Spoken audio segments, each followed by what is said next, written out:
Hey future homeowners, it's Amber and this is your weekly market update for Manatee County. If you are renting right now and you're thinking about purchasing your first home either in Bradenton, Parrish, or Palmetto, then this video is for you. This week in Manatee County, we saw 219 new listings, bringing our total active listing count to 5,011. So, if you've been feeling like there have been more options lately, you're not imagining things, the inventory is holding steady, which is fantastic for you as buyers because that means less panic and more choices.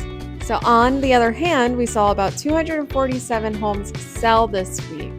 That tells me buyers are still moving forward, and the average sale price was $460,709.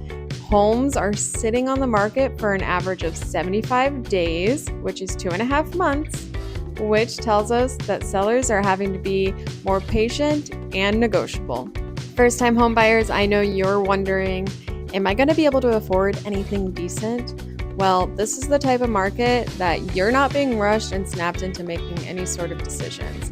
That 75-day on-market average time and the 96.6% sales to list ratio means homes are no longer going for their asking price and you have room to negotiate.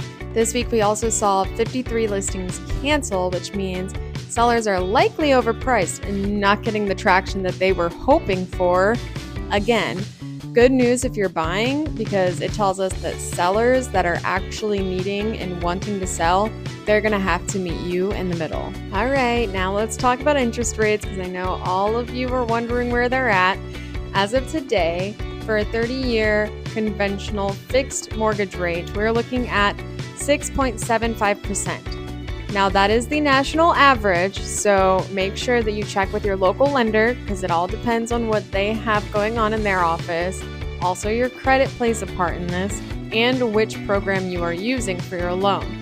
So don't panic, but do make sure you get pre-approved so you know where you stand before you start the process. So overall, more listings, more time on the market, and sellers needing to be a little bit more flexible. So if you're a renter and you're thinking about making your first move, right now might be the perfect time to dip your toes into the water. So if you want help figuring out what you can actually afford or where to start, you're always able to reach out to me. Don't forget to subscribe for weekly updates just like this one. And if you have any questions, please drop them in the comments below. I'm here to help.